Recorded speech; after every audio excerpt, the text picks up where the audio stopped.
마태복음 1장 18절에서 23절까지의 말씀을 우리 함께 읽습니다. 예수 그리스도의 나심은 이러하니라. 그 모친 마리아가 요셉과 정혼하고 동거하기 전에 성령으로 잉태된 것이 나타났더니 그 남편 요셉은 의로운 사람이라 저를 드러내지 아니하고 가만히 끊고자 하여 이 일을 생각할 때 주의 사자가 현몽하여 가로되 다윗의 자손 요셉아 내 아내 마리아 데려오기를 무서워 말라. 저에게 잉태된 자는 성령으로 된 것이라. 아들을 낳으리니 이름을 예수라 하라. 이는 그가 자기 백성을 저희 죄에서 구원할 자이심이라 하니라. 이 모든 일에 된 것은 주께서 선자로 하신 말씀을 이루려 하심이니 가라사대 보라 처녀가 잉태하여 아들을 낳을 것이요 그 이름은 임마누엘이라 하리라 하셨으니 이를 번역한즉 하나님이 우리와 함께 계시다 함이라. 아멘. 메리 크리스마스. 온 인류의 가장 의미 있는 날, 거룩하신 하나님께서 이 땅에 오신 그 성탄의 기쁨과 또 그에 대한 감사와 회개와 그 다짐이 충만한 하루 되시기를 바랍니다. 여러분, 오늘은 성탄절이에요. 하나님이 이 땅에 오신 날입니다. 사람으로 오셔서 우리의 죄를 대속하시기에 이 땅에 오신 것입니다. 그래서 우리 성탄절을 뭐라고 인사하죠? 전 세계인들이 메리 크리스마스, 메리 크리스마스. 무슨 뜻이에요? 기쁜 성탄이라는 뜻입니다. 기쁜 성탄. 근데 여러분, 이것이 실제로 어떻습니까? 진짜로 모두에게 기쁜 성탄일까요? 21절, 우리가 읽은 21절 말씀 보면 아들을 낳으리니 이름을 예수라 하라. 이는 그가 자기 백성을 저희 죄에서 구원할 자이심이라. 여러분, 근데 이 성탄이 모두 다 구원하는 게 아니에요. 자기 백성만 구원을 받는 것입니다. 예수님이 십자가에 달려 돌아가신 것은 어떤 자에게는 구원받는 길이지만 어떤 자에게는 그것을 믿지 않음으로 인해서 심판받게 되는 공의의 시간이 될 것이라는 얘기예요. 그래서 여러분, 때로는 세상에서 우리 기독교를 배타적이라고 얘기를 합니다. 자기네만 한다, 지네만 구원이 있다고 얘기를 한다, 그렇게 얘기하는 경우들이 있어요. 근데 여러분, 이거 팩트일까요, 아닐까요? 팩트입니다. 할렐루야. 석가모니 믿어서 구원받는다 생각하는 사람 있어요? 그냥 사람이잖아요.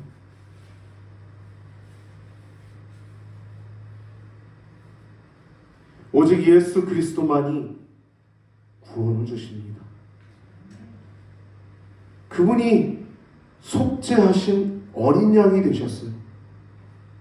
이름을 예수라 하라. 예수가 뭐예요? 구원자라는 뜻입니다. 구원자. 여호수아라는 단어와 비슷해요. 구원이라는 뜻이에요. 구원자. 구원자. 어디서 구원해요? 가난에서 구원해요? 병에서 구원해요? 죽음에서 구원해요? 아니에요. 죄에서 구원하신다는 것입니다. 할렐루야. 그래서 죄에서 구원하신다는 것이 예수님이라는 뜻이에요. 예수님. 구약에는 우리가 제사장 위임식을 받듯이 속죄하고 번제하고 또 그래서 화목제를 드릴 수 있다고 하는데, 속죄가 뭡니까? 양을 통해서 그 양에게 안수할 때 그 양과 하나가 되는 거예요. 염소에게 안수할 때 그 염소와 내가 하나가 되는 거예요. 그 죽는 겁니다. 그렇게 되는 것이 이제는 누가 죽은 거예요? 우리와 함께해서 우리의 죄를 대신하셔서 예수님이 십자가에서 죽으신 겁니다. 아멘. 그분은 죽으시고 그 시간에 그분은 죽임을 당하시고 우리는 어떻게 된 거예요? 산 거예요. 어린 양이 죽임을 당하고 그가 살았듯이 우리가 예수님이 죽으실 때 우리는 살한 거예요. 할렐루야. 그럼 우리는 어떻게 살아야 됩니까? 여전히 죄 가운데 질질 끌려다녀야 됩니까? 아니라는 거예요.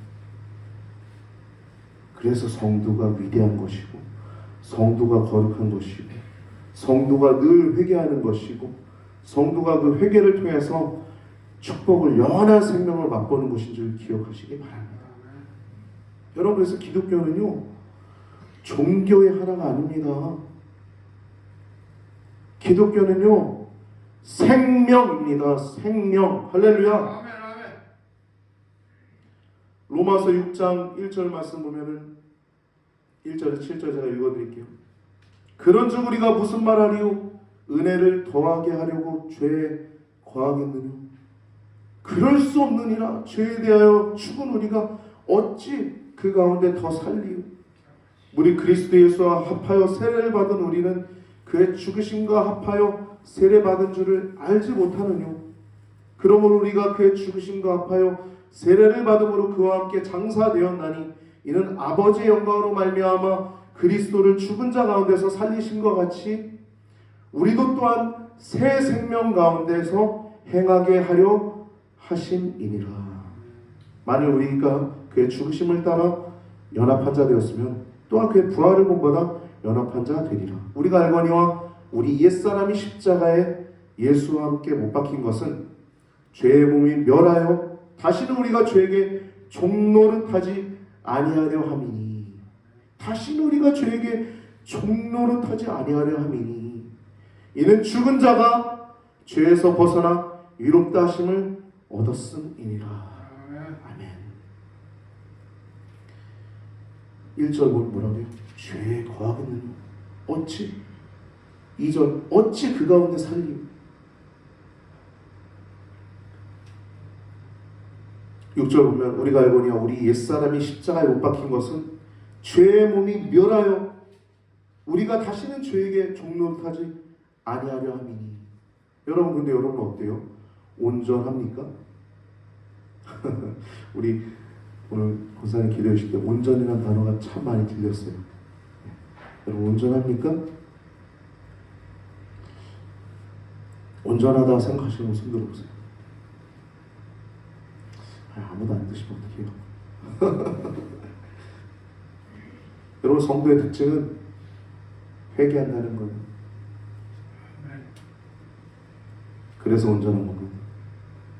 회개가 없으면 성도 아닙니다. 나는 잘났다, 나는 죄 안 짓는다, 나 생각 깨끗하다, 나 말 행동도 깨끗하다. 죄송해요.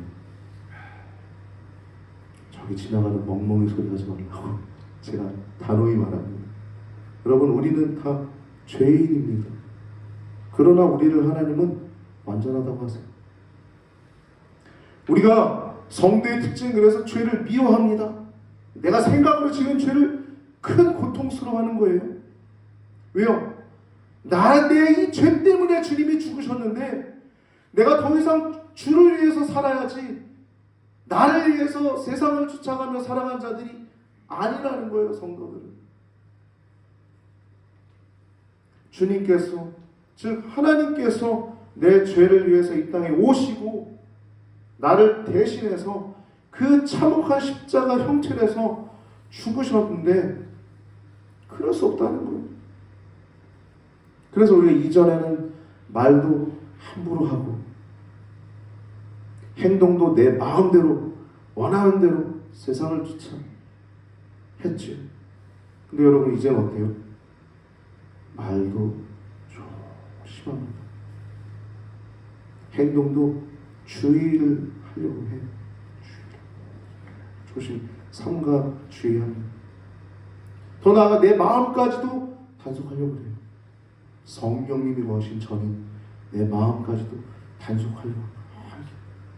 불편하죠.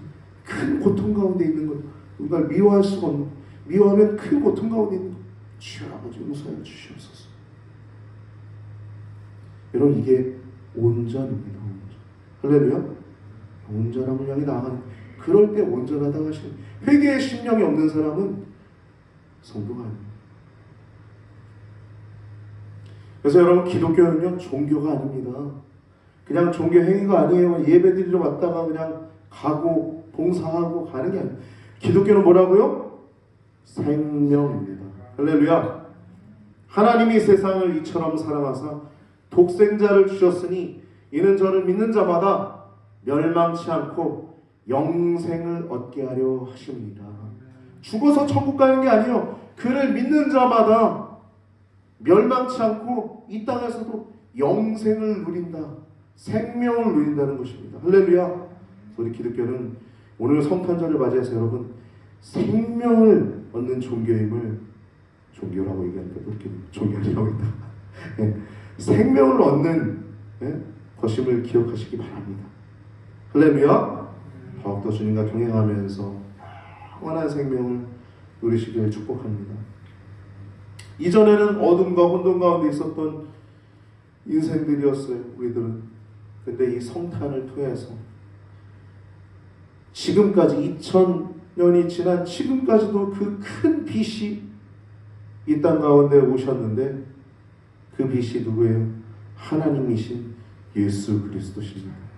왜 천국 가면 해나 달이 쓸 데가 없다 그러죠?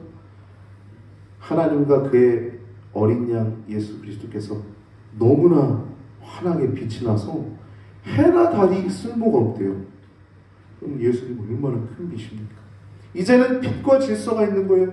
어둠 가운데 있었던 우리 인생 가운데 예수님이 찾아오셔서 빛이 되어주시고, 혼돈 가운데 어지러움 가운데 있었던 우리 인생 가운데 오셔서 질서를 세워주신 것이 이 성탄절의 가장 큰 의미인 줄 여러분 기억하시고 돌아가시길 바랍니다.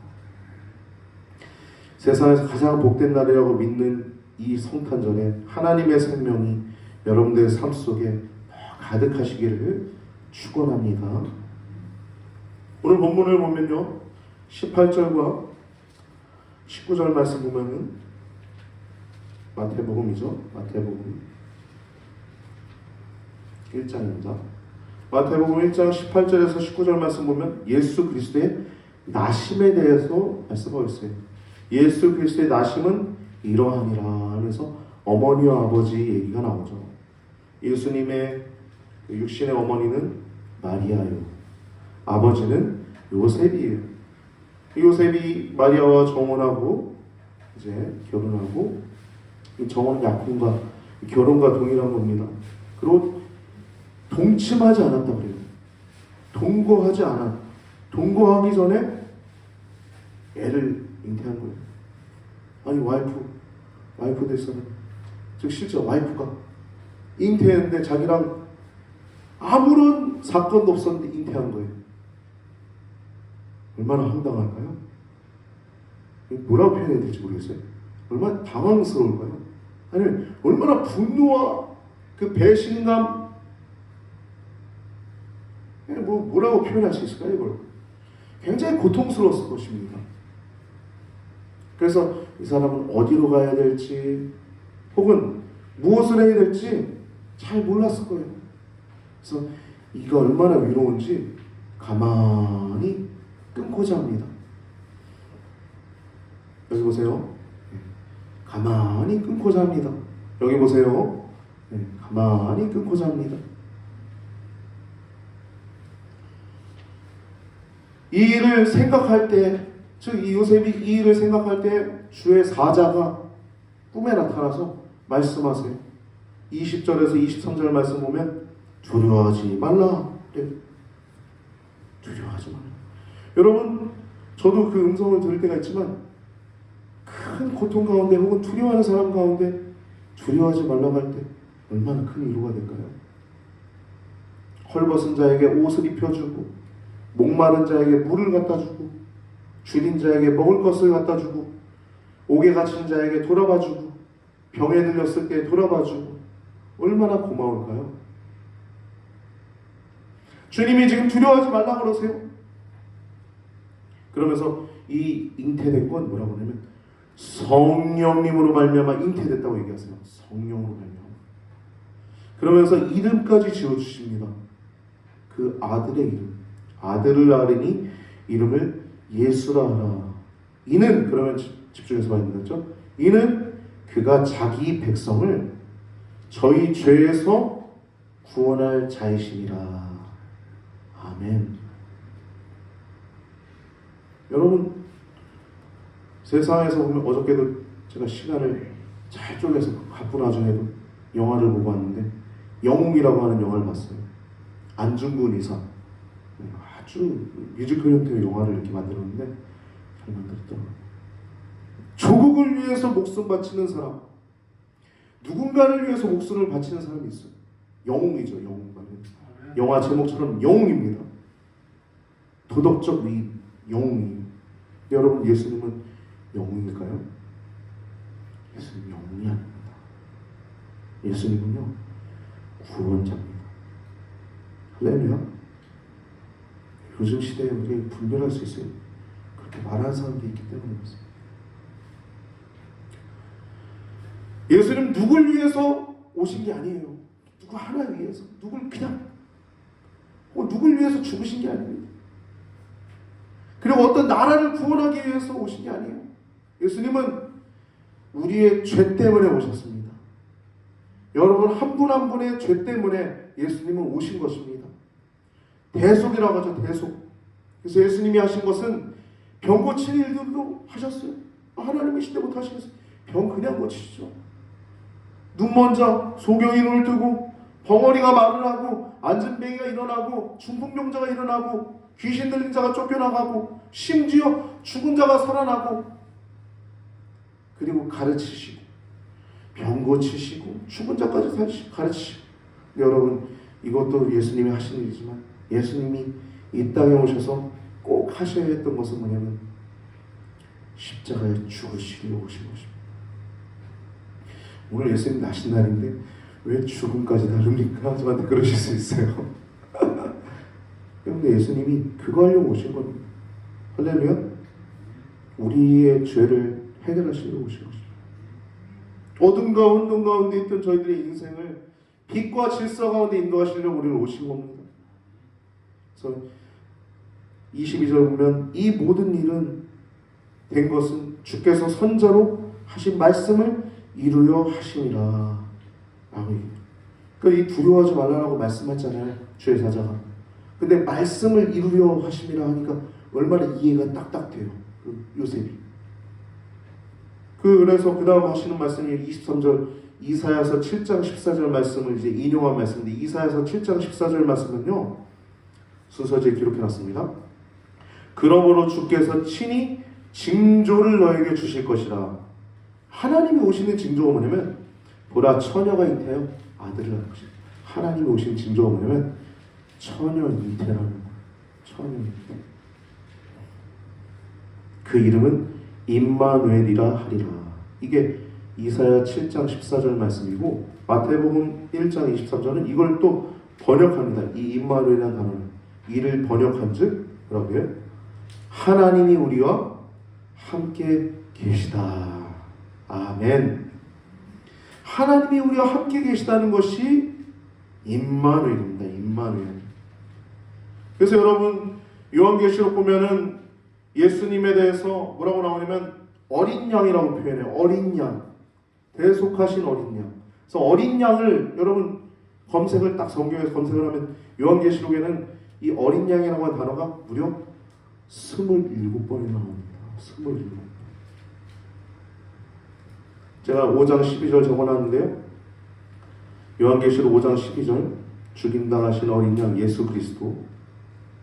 큰 음성을 이르되 죽임을 당하신 어린 양은 능력과 부와 지혜와 힘과 존귀와 영광과 찬송을 받으시기에 합당하도다. 아멘. 죽임 당하신 어린 양, 능력과 부와 지혜, 존귀와 영광. 제가 처음에 잘 잡아야 되는데 안 잡아서 여러분 틀린 거예요. 죽임 당하신 어린 양, 능력과 부와 지혜, 힘과 존귀와 영광, 찬송 받으시기에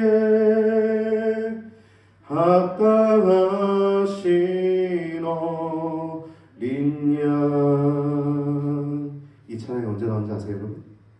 제가 99학번인데 00년도 2000년도에 부흥 2000이라고 하는 이름으로 고영원 선교사님과 아는 사역자들이 전국을 투어하면서 이 나라와 저 북한 땅을 위해서 기도했던 큰 행진이 있었어요. 그때 북한을 위해서 헌신하겠다 고백한 사역자들이 굉장히 많이 생겼어요. 저도 북한 선교에 대한 비전을 그때 가지게 됐고요. 지금 이 찬양 불렀던 것처럼 죽임을 당하신 어린 양은 능력과 부와 지혜와 힘과 존귀와 영광과 찬송을 받으시기에 합당하다 라고 하는데, 여러분, 우리의 삶이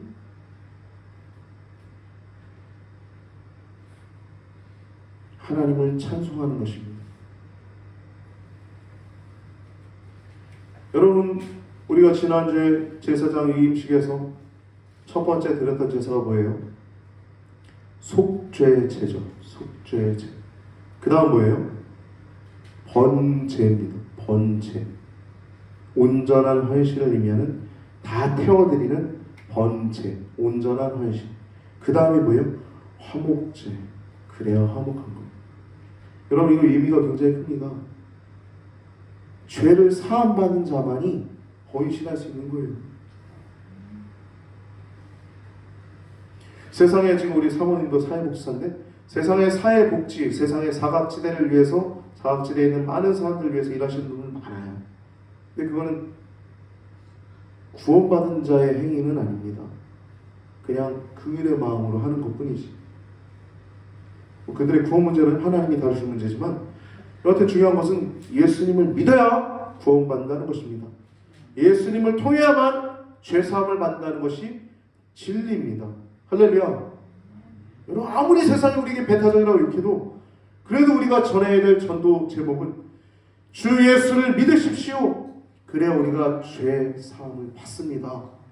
이것인 줄 믿습니다. 할렐루야. 세상이 어수선해요. 그러나 여러분, 두려워하지 마세요. 기도한 사람들은 성령의 바람이 불어올 곳을 있는 것입니다. 바람이 불어오면 게임 끝입니다. 할렐루야. 속죄받은 사람이 무엇을 하냐? 번제를 하는 거예요. 자신의 삶을 온전히 드릴 수밖에 없는 것입니다. 그래서 온전하여져 가는 것입니다. 내 삶을, 내 생각, 내 마음, 내 행동, 모든 것들이 하나님 기쁘시게 하고자 하는 그러한 삶을 살게 되는 것이 우리 번제임을, 또한 여러분들 헌신임을 기억하시기 바랍니다. 온전해져 가는 거예요. 세상을 위해서 살지 않고, 나를 위해서 살지 아니하고, 내가 이제 살아도 주를 위해 살고 죽어도 주를 위해 죽나니, 그러므로 이제 내가 사나 죽으나 주의 것이다. 여러분의 생명은 여러분 것이 아닙니다. 누구 거예요? 주님 것입니다. 할렐루야. 세상 사람들이 들으면 웃겠죠. 그러나 여러분, 그것이 복됨을 더욱더 기억하시는 여러분과 제가 되길 바랍니다. 세상은요, 그렇다 할지라도 우리는 하나님 뜻대로 살아가는 우리를 통해서 하나님이 영광 받으시는 것입니다. 많은 사람들이 더 그렇게 살아가면 좋겠지만, 여러분, 여기 있는 여러분만이라도 그렇게 살아가실 때 하나님 영광 받으심을 기억하시기 바랍니다. 찬송 받으시게 합당하신 어린 양이라고 할 때 그 찬양은 우리의 삶을 통해서 찬송 받으신 줄 믿습니다. 그래서 여러분, 우리가 어떤 삶을 살아야 되냐? 우리가 새벽 기도 때 지금 마태복음 보고 있는데 26장 보면 재림을 기다리는 성도의 자세에 대해서 세 가지의 비유가 나옵니다. 첫 번째, 열처녀 비유입니다. 뭐예요? 준비하라는 거예요. 무엇을 준비하는 것입니까? 기름을 준비하라는 거예요. 주님이 오실 날을 맞이하는 겁니다. 방탕하게 졸면서 세상에 취해 살지 않는다는 거예요. 기름을 준비한다는 것입니다. 첫 번째, 준비성이에요. 두 번째 뭐냐면 달란트 비유입니다. 달란트 비유는 열심히 산다는 거예요. 성실하게 산다는 것입니다. 할렐루야. 2달란트 받은 자도 5달란트 받은 자도 여러분, 그건 작은 게 아닙니다. 1달란트가 34kg라고 그랬죠. 금 한 달란트가 34kg예요. 한 달란트 받았던 자도 적게 받은 겁니까? 어마어마하게 받은 것입니다. 근데 그거 어떻게 했어요? 숨겨두죠. 땅에 묻어두고. 나중에 오셨던 뭐라 그래요? 아이고, 드리면서 주여 당신의 것을 받으셨나이다. 죄송해요. 제가 욕 좀 할게요. 이런 싸가지 없는 거. 그렇지 않아요? 달란트는 재능입니다, 여러분. 네가 하나를 받았든 둘을 받았든 다섯을 받았든 하나님 우리에게 주신 재능은 하나님의 영광을 사용될 줄 믿습니다. 할렐루야.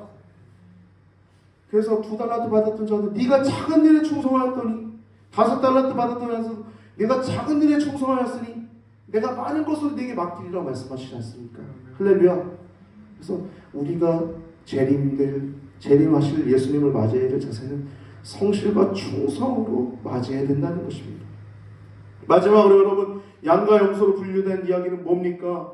그건 뭐냐면 우리가 사랑을 해도 필레오, 우정, 그런 필레오적인 사랑이 아니라 또 에로스, 부부간의 사랑만 아니라 남녀간의 사랑만 아니라 아가페적 사랑을 해야 된다는 거예요. 오른편에 있는 그 양에게 뭐라고 말씀하세요? 내가 줄일 때 먹을 것을 줬고 목마를 때 마실 것을 줬고 헐벗었을 때 옷을 주었고 병들었을 때 돌아보았고 옥에 갇혔을 때 돌아봤다. 주여 우리가 언제 그랬습니까? 그러죠. 근데 주님 뭐라고 해요? 지극히 작은 자에게 하나에게 한 것이 뭐라고 해요? 내게 한 것이다. 여러분의 사랑은 아가페적 사랑입니까? 내 욕심과 내 주관에 입각한 사랑은 아닙니까?